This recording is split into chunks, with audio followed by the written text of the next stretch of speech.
जल्दी से बैठो, इधर बहुत जगह है।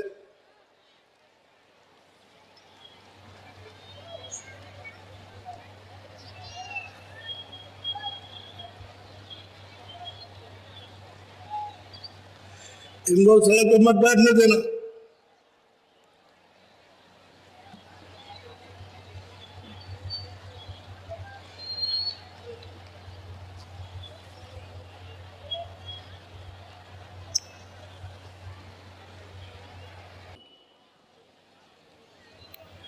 कि ये क्या चीज नई नई नहीं है तो सनातन है, और जय और देव अलग कर दो तो सनातन है अनाद काल का। जय और देव ये दो चीज हटा दीजिए तो गुरु है, वो सदा है, वो आज कोई नई चीज नहीं है। लेकिन तुमको भ्रम हो गया, ये तो ये कहाँ से आ गया। तो जब शंका में पड़ जाओगे तो बड़ा शंका बड़ी दुखदाई है। शंका करोगे तो घर में झगड़ा हो जाएगा, पति पत्नी में खूब लड़ाई होती है, भाई भाई लड़ जाते हैं शंका में पिता पुत्र से लड़ाई होती है। शंका करोगे सब जगह नुकसान करेंगे, और शंका न करने से प्रेम होता है। तो शंका करने की क्या जरूरत है। तो हर आदमी को शंका होती रहती है, लेकिन जानते नहीं उसमें भी शंका, तो तुम में शंका करोगे तो काम कैसे छुटकारा कैसे होगा। भाई महात्मा होते हैं, मोटा काम है।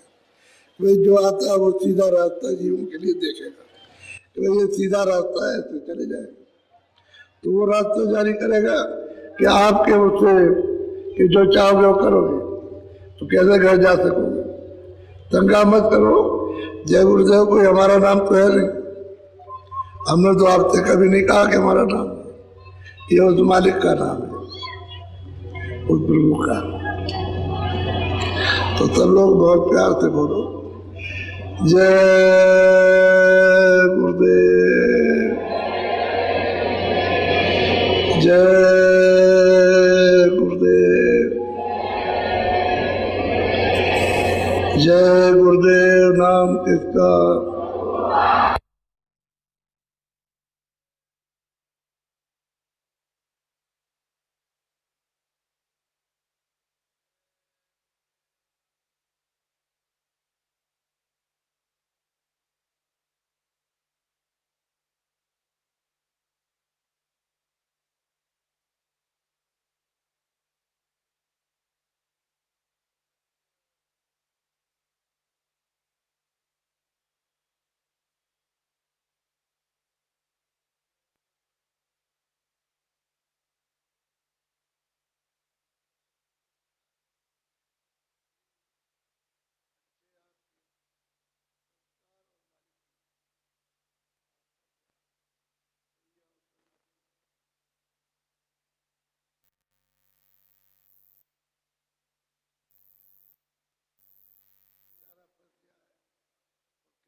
चलेगा कोई ज्ञान अज्ञान नहीं, कोई वहां छोटा बड़ा नहीं, ना कोई वहां जलता न मरता,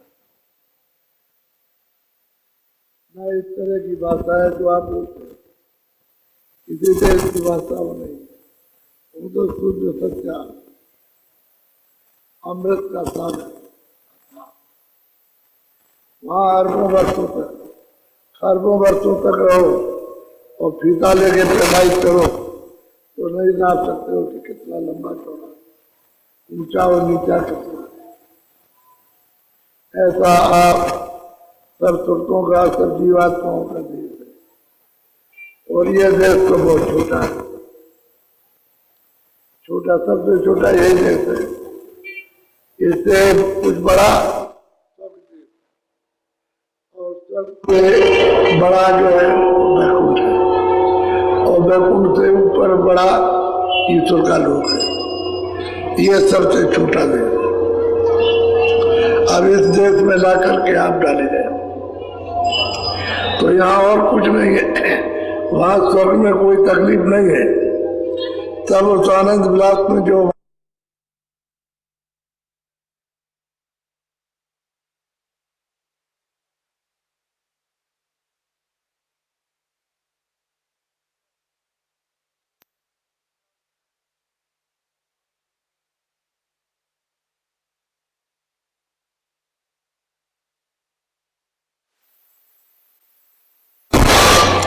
इसमें आपको कष्ट भोगना पड़ेगा। वहां तो कष्ट नहीं है, न स्वर्ग न वैकुंठ में, न ऊपर कोई तकलीफ है, लेकिन अवध पूरी होने पर वहां से भी आपको हटा दिया जाए कि चलो नीचे, जितना सुख था भोग लिया, आप नीचे जाओ, फिर कर्म करना और कर्म करके फिर वापस आना। जितना तुम्हारा पुण्य था तुमने भोग लिया और चलो नीचे, मनुष्य शरीर में कर्म करो और फिर वापस आओ। तो फिर पुण्य करोगे तो आप फिर वापस जा सकते हो, नहीं करोगे तो नहीं जाओ। तब आपको मनुष्य शरीर भी नहीं मिलेगा, 84 में भेजेगा, क्योंकि उसके देश में पुण्य और पाप, यही दो विधान है बस, कि पाप और पुण्य और पाप और पुण्य। अब ये करोगे तो इसका आपको फल मिलेगा। तो आपको तो मालूम नहीं है, सबसे छोटा देश है, लेकिन यहाँ आकर के फंस गए हो तो समझते हो बहुत बड़ा, कुछ नहीं, इतना था। अगर पैमाइश की जाए ऊपर से तो ज्यादा ज्यादा 1 इंची के अंतर्गत है सब, और वहां से सब दिखाई देता, सब सामने ही है। चीन हो, जापान हो, अमेरिका हो, कोई देश हो, सामने ही दिखाई देता, कोई छोटा तो है। जितना ऊपर जाओगे उससे ही छोटा हो जाएगा, और ऊपर जाओगे तो बिल्कुल उससे भी छोटा हो जाएगा, सब दिखाई देगा। आप समझते हो कि बहुत बड़ा है, बहुत बड़ा नहीं है, बड़ा है ही नहीं, क्योंकि ये आपके यहाँ इतिहास है कि जब महाभारत हुआ था तो यहाँ बिगुल बजाया और वो मैदान में सब खड़े, तो जितने मनुष्य थे वो सब आ जाते थे, बिगुल बजा मैदान में पहुंचे। इतने जाने आने के सुलभ साधन थे उस समय पर, उसमें बैठे पहुंच गए, 5 मिनट भी नहीं लगना और आ गए मैदान में उतरे, और दूसरा बिगुल बड़ा, लड़ाई शुरू हो गई, होती रही। जो समय निश्चित है बस बिगुल बजा बंद, और बंद हो गया, अब सब लोग आराम करो, कोई कुछ नहीं बोलेगा, और बिगुल बजेगा, लड़ाई कब फिर खड़े हो जाए। ये आपके यहाँ इतिहास में इतने जल्दी आने का सब कुछ है कि जल्दी से जल्दी पहुंच जाते, बिगुल बजाओ सामने, दूसरा बज गया, लड़ाई शुरू हो गई। बड़े बड़े वीर योद्धा यहाँ के वहां के सब मारे गए, बचा नहीं उनमें, सबको एकदम से समाप्त कर दिया।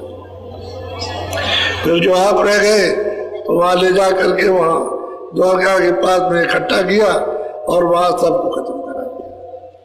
थोड़ी सी आबादी रह गई, 10-10, 12-12, 20-20 किलो 20-20 मील पर आबादी रह गई, मिलना जुलना किसी से बहुत कम। उस समय सब लोग धर्मात्मा हो गए, धर्म के रास्ते में सब चलने लगे, कोई कुछ नहीं करता, अपनी मेहनत करते थे, खाते थे, वही ईश्वर का चिंतन करते, तब ये था। अब बहुतायत संख्या बढ़ गई, अब इसमें ज्यादा तक जाए, पाप ही पाप होने लगा, उन्हें तो होता ही नहीं, पाप होता है। तो आप अगर उस इतिहास को उस समय का जरा सा ख्याल करें तो कुछ जानकार लोग उसको बताते हैं कि आप तो जानकार हो नहीं, क्योंकि ये परा विद्या से ये जाना जाता है, अपरा विद्या से कुछ नहीं जाना जाए। अपरा विद्या से तो अनुमान लगाओगे, क्योंकि बाहर से लोग आए थे, बड़ी मुश्किल से समुद्र पार करके यहाँ पहुंच पाए, ये बात नहीं थी। ये तो पहले आने जाने का रास्ता बहुत ही ज्यादा, बहुत सुलभ था, तो इसलिए ये लोग, ये देश बहुत छोटा है, इसमें जीवात्मा आकर के फंस गए, अब निकलने का कोई रास्ता रहा नहीं है। तो इनको सबको ले जाकर नरकों में बंद कर देगा वहां, और वहां मार लगाएगा तो कितने जो और कल में बीत जाएंगे वहां, तो निकलना वहां से नहीं हो सकता। अब अपने किए हुए कर्मों को भोगते रहो। अब महात्मा आते हैं तो बताते हैं कि भाई ये काम मत करो, बड़ा काम मत करो, अच्छा करो, आत्माओं को सबको सुख पहुंचाओ। दुख पाने की जरूरत नहीं है, सुख पहुंचाओ तो पुण्य हो जाएगा, और दुख दोगे तो ये पाप हो जाएगा। इसी पाप से फिर 84 मिलेगी, नरकों में पशु पंछियों की योनि में जाओगे, तो मनुष्य शरीर पे मिलेगा नहीं। तो जो वो कहे उसको समझो, और जो मना करे उसको मान जाओ। तो उसमें किसका हित है? आप, उनका क्या हित है? आपका भला चाहते हैं, आपके ऊपर दया हो गई, कृपा हो गई तो बता रहे, और तुम समझते हो कि हमारे दुश्मन है। दुश्मन नहीं है, फिर तुम पीछे पछताओगे और रोगे, चिल्लाओगे, तो कोई तुम्हारी सहायता नहीं करेगा। इसलिए मनुष्य मंदिर जो है अमूलक है, इसकी कोई कीमत नहीं है, लेकिन मिला है आपको किराए पर। किराए पर क्यों खड़े हो भाई? आप क्यों नहीं बैठते हो? खड़े क्यों है? आए हो सुनने के लिए, खड़े खड़े चलो वहां, सबको वहां बैठो, जगह है। खड़े हो गए तो भीड़ करने लगे आप। तो मनुष्य शरीर और मूलक है, और सबका है, किसी भी जात पात, छोटा बड़ा, निर्धन धनी हो, अमूलक है। थोड़े दिन के लिए आपको मिला, और थोड़े दिन के बाद में आप खुद देख लो, समझ लो कि जगह रवाना हो रहे, खड़े हो जाओ शमशान भूमि पर, तो कोई ना कोई चला रहा। तो जब वह आ रहा है तो आपको सबको ये सोचना चाहिए कि भाई मेरा भी वक्त आने वाला, मैं भी ऐसे आ जाऊँ। वही बात मैं भी कहता हूँ कि मैं तो किराए के मकान में, समय पूरा हो जाएगा, मकान से निकाल दिए जाएंगे और उनका मकान अपना ले लेंगे, और सब सामान जो रखा है सब यहाँ रखवा लिया जाएगा, कुछ नहीं ले जाने दिया जाएगा। जब हम आपको अपने को कहते हैं तो आपको ये कहते हैं कि आप रहोगे, और सब सामान तुम्हारे साथ जाएगा, तो ये भूल हो जाएगा, अज्ञान है, कुछ नहीं जाएगा। एक काल का देश है, वो आपको यहाँ रहने नहीं देगा। ये चला चली का डेरा है, इसी चलते चलाते में आप कुछ अपना काम करो तो कर लिया, नहीं तो खाली जा रहे। इसलिए आए हो वो जीवात्माओं के धन को कमाने के लिए, तो मनुष्य मंदिर में कमाई कर लो, महात्माओं से मिलो, उनसे रास्ता पूछो, पहले सत्संग सुनो। सुन करके जब तुमने ये जागृति आ जाए और बुद्धि में विवेक आए, तो पूछो कि रास्ता कौन सा है, हम चलना चाहते हैं, तो रास्ता बता देंगे, आप चल पड़ो। अरे भाई पहुंचाना तो घर ही में है, जो अपना देश है, अरे अपना स्थान है, अपना घर है, वहीं पहुंचाना, कि जहाँ से कभी निकाले नहीं जाओगे। एक दफे निकाल दिए गए तो आप कहीं के नहीं रहे। कितने घरों में आप वहाँ बंद होते रहे, लेकिन कोई घर आपका ना रहा, सबको आपने छोड़ दिया। तो एक दफे तो मालिक ने आपको दिया है, और अभी तक आप पहुंच नहीं पाए अपने घर में, और जो पहुंच गए लौट के कभी नहीं आएंगे। शुरू में आए, वो पहुंच गए, वापस लौट गए, लेकिन बीच में जब आप इस लालच लोभ में फंस गए, जब विधान बनाया कि तुमको अधिकार दिया, तुम जैसा चाहो वैसा करो, तो इसी में फंस गए, और वो रास्ता छूट गया, नाम छूट गया, आधार टूट गया। अब मारे मारे फिरते हो, कोई रास्ता नहीं मिलता। फिर मनुष्य शरीर अपने घर जाने के लिए मिलेगा नहीं, और शरीर मिलेंगे, उसमें साधना नहीं है। इसी में साधना है, इसी में घर जा सकते हो, और शरीरों में नहीं।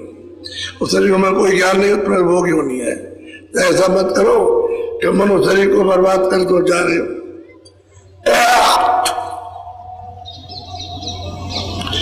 अब गोस्वामी जी महाराज अपने गांव से चलकर काशी पहुंच गए। 25वां साल लगातार चले गए। तो गए किस तरह से? उनका एक प्रेमी राजापुर में नौकरी करता था, किसी सेठ के यहाँ नाव द्वारा माल शहरों में पहुंचाते थे। जब लोग दर्शन करने के लिए उनका जाने लगे गांववासी, तो उसने पूछा भाई कहाँ जा रहे? कि एक महात्मा प्रकट हो गए, हम लोग उनका दर्शन करने जा रहे हैं। तो वो भी चल पड़ा। कि भाई हम भी महात्मा का दर्शन कर आए। तो वहां गया तो वहां दर्शन किया। तो जो सुनाते थे वो सुनता था, धीरे धीरे सुनता रहा, उसकी समझ में आ गया। पढ़ा लिखा कुछ था नहीं, सेठ या नौकरी करता था, माल सब लाता था, इतना तो जानता ही था, माल लाद के पहुंचाता था, उसका ये काम था। तो वहाँ वो सुनने लगा, सुनते सुनते जब उसका मन वहाँ रम गया और अच्छा लगने लगा, समझ में आने लगा, तो कभी कभी वहाँ 2-2, 3-3 घंटे रुक जाए। तो वहाँ जो लोग रहे कहे भाई अब जाओ, तुमने सुन लिया, बहुत देर हो गई, तो चला है। जहाँ वो रहता था वहाँ है, तो शाम को भी आ जाए, सुबह भी आ जाए, जब लोग दर्शन करें तब भी आ जाए, चला जाए फिर आ जाए लौट करके। उनकी बातों को सुनता था। धीरे धीरे धीरे धीरे उसको अवसर मिला कि चलो हमको मौका मिल जाए तो कुछ हम इनकी सेवा करें। सेवा करें तो कोई झाड़ू द्वारू लगा दे, झाड़ झूड़ करके साफ कर दे, सुबह आ जाए, झाड़ दे, झाड़ू लगा के बिल्कुल साफ कर दे। और जब सब लोग आए तो उनके साथ आए दर्शन करने के लिए। अब इस तरह से उसका चलता रहा कई महीनों तक। फिर उसका दिल न लगे, अब उसमें इनमें रम गया उसका मन, तो बार बार आए, बार बार जाए, बार बार आए, बार बार जाए। देखा अब वो कभी कभी रात को ही रह गया, दिन को भी रह गया, कभी चला गया फिर आ गया। धीरे धीरे हर बात को सुनते सुनते, गोस्वामी जी की सुनते सुनते उसने बता दिया और अपने अंदर वो सब उठा लिया, जो कहते थे सबको समझा उसने। तो बस सुनता रहे, तो कहा कि अच्छा तुम यहाँ आओ, भजन करोगे? कि महाराज भजन करने के लिए तो आए, आपकी कृपा दया हो जाएगी तो भजन करेंगे। हम तो आपके सिवाय और किसी को मानते नहीं, आप ही हमारे सब कुछ हो, लोग परलोक के सब आप ही हो। उसने कहा तो गोस्वामी जी महाराज ने देखा कि इसका रहन सहन, उठना बैठना बिल्कुल पक्का हो गया, तो उसको रास्ता बता दिया। कहा लो ये रास्ता है और तुम वहाँ बैठ के जहाँ रहते हो वहाँ भजन करना। तो गया अपना बैठ के भजन करने लगा। उसको किसी चीज की इच्छा तो थी नहीं, लेकिन वो रहने वाला काशी का था, राजापुर में नौकरी करता था। घर तो उसका वहाँ था, काशी के अंदर बना हुआ था घर था, वहाँ और लोग उसके रहते थे, लेकिन वो यहाँ नौकरी करता था, कई वर्षों से गया नहीं। अब वो अपना भजन करने लगा तो अंदर का दरवाजा खुल गया। अब रोज अभ्यास करें, रोज भजन ध्यान स्मरण करें और रोज आकर के उनको बताएं, रोज करें, रोज आकर के उनको बताएं। जैसे जैसे उसकी चढ़ाई हो और जो जो देखे, जो जो सुने, सब उनको बताया करके तब सुनाए। वो सुन ले, उसको बता दे, सुन ले, बता दे, तो चला जाओ अपना। दिन को रह गया, रात को रह गया, सेवा करता है। सेवा करने में कोई कमी नहीं, पक्की सेवा करना बहुत लगन के साथ। घर वाले उसको देख करके आश्चर्य करते, देखो ये किस तरह का मिला, ऐसी सेवा करता है, ऐसी सेवा कोई कर भी नहीं सकता। और इनको मानता है, इनके बगैर किसी को नहीं मानता। घर वाले तो उनको नहीं मानते थे, घर वाले तो कुछ और समझते थे, लेकिन जब भीड़ आई उनके दर्शन के लिए तो उनको घर वाले समझे कि भाई कोई बात तो जरूर है, इनके दर्शन करने के लिए आ रहे, दो बातें इनकी सुनेंगे, उनके माँ बाप या घर वालों के दर्शन करने तो आ नहीं रहे, तो सोचा तो करेंगे भाई कोई बात है लड़के में, जिससे लोग तमाम आने लगे। अब घर पर भीड़ हो जाए, करे थोड़ी देर सुना दिया और चले गए। दूसरे दिन फिर भीड़ लग गई, यहाँ तक हो गया कि ताले सब घर के अपने अपने लगा देते थे और चले आए, मैं बच्चों को लेकर के दर्शन करने के लिए। अब यही भीड़ उमड़ी, उसी में बेचारा वो भी आ गया। अब वो साधन भजन करने लगा तो वही राजापुर ही में उन्होंने उसका पूरा काम कर दिया, आध से अंत, अंत से आध, पूरा उसको पहुंचा दिया। पूरा हो गया, पढ़ा लिखा कुछ नहीं, लेकिन उससे कोई भी बात करे तो कुछ बात नहीं कर सकता, इतना उसको ज्ञान और बोध हो गया। चाहे कितना भी जानकार हो, उससे बात करेगा उसकी बात का उत्तर नहीं दे सकते। अब गोस्वामी जी महाराज ने पूछा कि भाई तुम्हारा घर कहाँ है? कि हमारा घर काशी में। तो ये नहीं कहा कि हमारा घर काशी में, आपका घर काशी में। यहाँ कब से नहीं गए हो? यहाँ तो कई साल हो गए हम गए नहीं। हम तो माल लदवा देते भेज देते आदमी को, वो चला जाता है वहाँ उतरवा देता है, हमारा इतना काम। तो घर कर लगे। एक दिन आकर के आदेश किया कि महाराज आप आदेश करें तो घर हुआ है, चले जाओ। तो घर चला गया। अब इनका मन उसमें लगा, इन्होंने तो पहुंचा दिया उसको, तो इनका उसमें मन लगा। तो रात को अपना कमोडर उठाया और चल दिए। तो आज 7-8 दिन लगे होंगे पैदल चल करके काशी पहुंचने के। पहुंच गए। वहाँ पूछा मोहल्ले में, जो उसने बताया था कि भाई इस नाम का कोई आदमी रहता है, तो जिस आदमी से पूछा वो जानता था, क्योंकि वो उससे चर्चा करते थे कि हमारे गुरुजी वहाँ रहते हैं। तो उनका अरे महाराज वो आपकी चर्चा के सिवाय दूसरी कोई चर्चा नहीं, और आप जरा बैठ जाइए मैं भी ले आता हूँ। तो दौड़ करके बताया कि भाई गुरुजी आ गए। चलो एकदम दौड़ करके आया, आकर के चरणों में गिर पड़ा, पैर छुए और जल्दी से उनकी व्यवस्था की। फिर ले गए वो नदी के किनारे, वहां जल्दी जल्दी से 2 दिन के अंदर झोपड़ी बनाई और उनको उसमें रखा। तो किसके वसीले से गए थे? हृदय के वसीले से। हृदय जात का हीर था यादव, और उसके वसीले से काशी गए थे। वहां तो कोई जान पहचान का था नहीं, और उसने वहां कुटी बनाई, वहां रखा। और वो धीरे धीरे धीरे धीरे जिन जिन लोगों को बताता रहा उनको ले रहा है, उनके पास बैठा दिया और वो सत्संग सुनाने लगे। तो जिनको सत्संग मिल गया उनकी तो समझ में आ गया, और जिनको नहीं मिला वो कुछ नहीं समझे। तो धीरे धीरे शौहरत होने लगी। तो लोग जाए उनके पास और पूछे भाई गंगा है, जमुना है, तीरथ है, भरत है।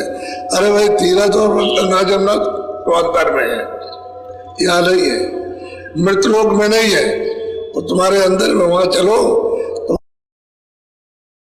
पढ़ गए लोग कि जो सामने गंगा जमुना है ये तीरथ भरत है, सामने इसको तो नहीं मानता। वो उसी में शोर मच गया कि नास्तिक है, नास्तिक है, नास्तिक है, नास्तिक है। बस अब जहां शोर मचा तहाँ मतलब अब कौन जाए उसके पास? वहां उन्होंने उपदेश शुरू किया काशी में, और बहुत झगड़ा लोगों ने खड़ा किया, लेकिन वो चुपचाप अपना काम करते रहे, लोगों को जगाते रहे, बहुत झगड़ा जगाते रहे लोगों को। और जो जाए वो सब उनसे हार करके चले जाए, चाहे कितना भी किसी भी मत का विद्वान हो, जो भी जाएगा सब उनके प्रश्न का कोई उत्तर नहीं दे सकता। अरे भाई वो तो मतलब है कि मतलब सर्वसमर्थ थे, इसलिए उनसे कौन मतलब ही है। वो तो घर से आए थे अपने देश से, अनाम पद से, और यहाँ करके जीवों को जगाना चाहते थे। खैर उन्होंने बहुत जगाया, बहुत काम किया। अब जरा सुन लीजिए थोड़ा सा। आप कहोगे किसने प्राप्त किया और मतलब ये किसने कराया, तब आपको ये मालूम हो जाएगा कि नहीं। पीछे महात्मा आते रहे, प्राप्त कराते रहे और प्राप्त करते रहे, और उन्होंने बताया। सुन गुनु आए बात, राम काल जग में फंसा, बसा करम के माही, लसा खानी चारऊ भरी। अब गोस्वामी महाराज कहते हैं कि अरे कबीर पंथी था, कह रहे भाई तेरी तो आंख बंद हो गई, तुझे तो कुछ दिखाई देता नहीं, राम किसको कहते,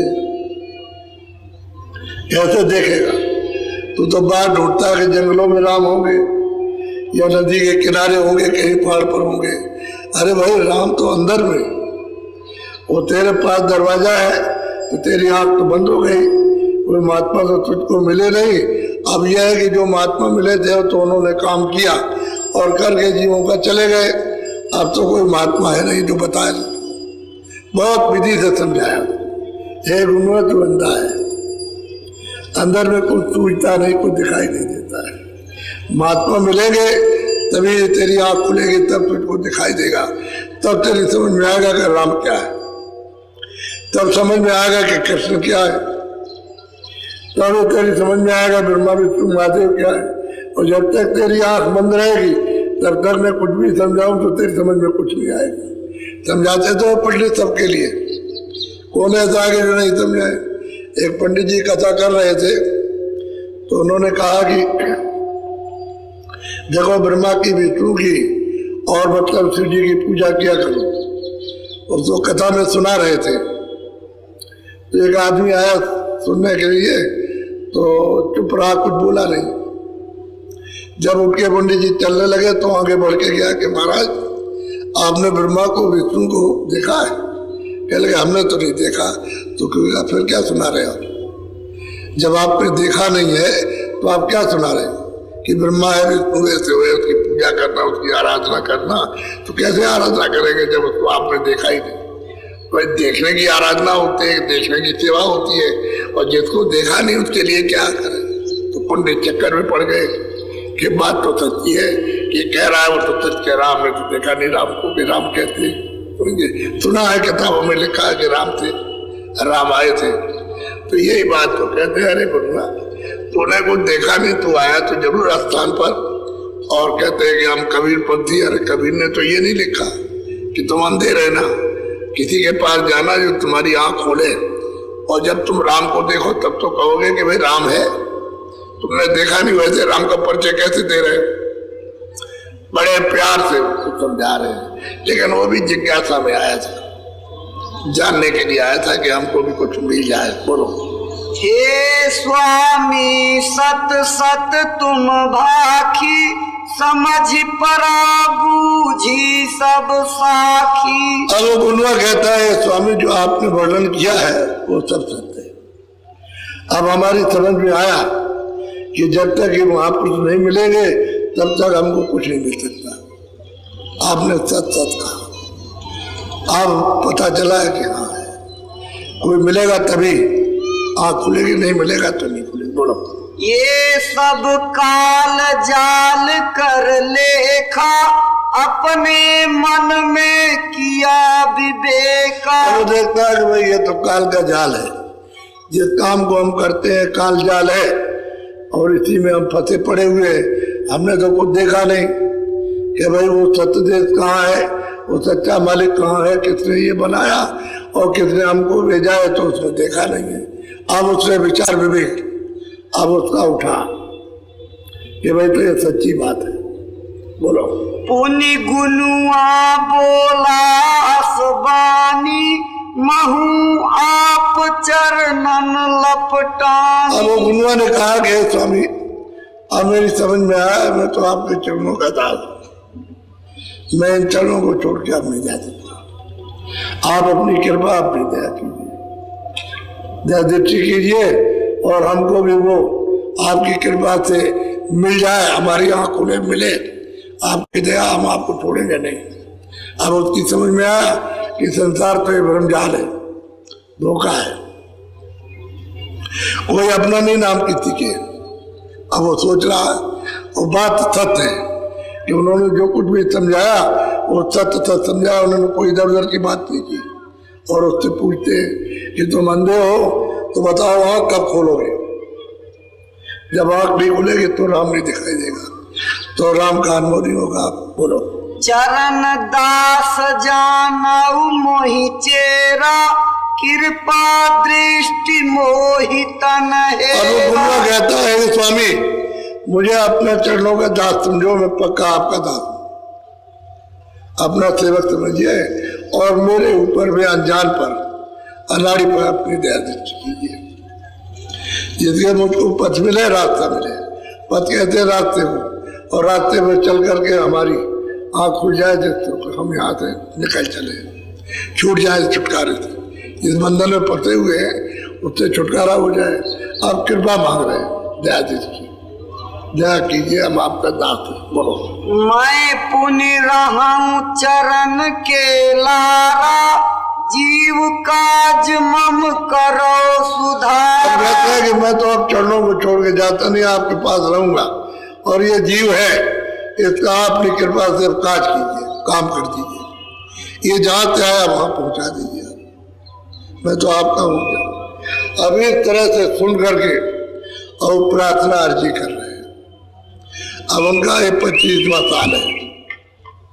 घर ही में रह करके उन्होंने मालिक को आज अंत को प्राप्त कर लिया, और तब वो घर से निकल करके बाहर आए और काशी में उपदेश कर रहे हैं। बोलो। अब मैं शरण आपकी लीना, राम काल धोखा यह चीज। कहते हैं कि भाई हमने तो अभी तक ये कहा था कि राम हमारा काज करेंगे, लेकिन हम धोखे में फंसे रहे, हमको तो आज तक नहीं मिला, धोखे में रहे और हमारा तो कोई काम नहीं किया। अब हम आपकी शरण में आए, इस शरण को अब नहीं छोड़ेंगे। अब आप कृपा दया दृष्टि इस जीव पर कर लीजिए और इसको छुड़ा लीजिए, जैसे भी हो, और जो कहेंगे वही करेंगे। बोलो। अब स्वामी अस करी बखानो, हृदय की संगत पहचानो। अब गोस्वामी जी महाराज ने कहा कि थोड़ा सा हृदय के पास में जरा बैठा करो, कि उसने किस तरह से रहन सहन बोल चाल उठना बैठना कैसे सीखा है, सब उसने सीख लिया। तुम उसके पास बैठोगे तो तुम्हारी समझ में जल्दी आ जाएगा। हृदय की थोड़ी संगत करो, बैठो उसके पास। अब वो समझा रहे, फिर हमारे पास आओ तो तुमको रास्ता मिल जाएगा। बोलो। निस दिन हृदय संग निहारो, हृदय से होई है निर्वार। कहते हैं हमेशा उसका संग करो और किसी का संग मत करो, उससे तुम्हारी जागृति हो जाएगी। वो बताएगा कि हमको किस तरह से कैसे मिला, हमने क्या सेवा की, रहन सहन कैसा, सुना कैसा, कर्म कैसा करते रहे, वो सब बताएगा।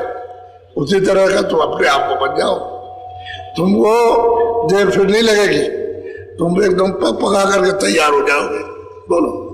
मन को थिर कर बूझो बाता, मन थिर बिना न आवे हाथ। कहते भाई उससे पूछा भाई तुमने मन कैसे बस में किया, हृदय से पूछना कि मन को कैसे बस में किया, तो बताएगा भाई ऐसे मन में बस में होगा, और बिना कुछ मिले हुए मन बस में होगा नहीं।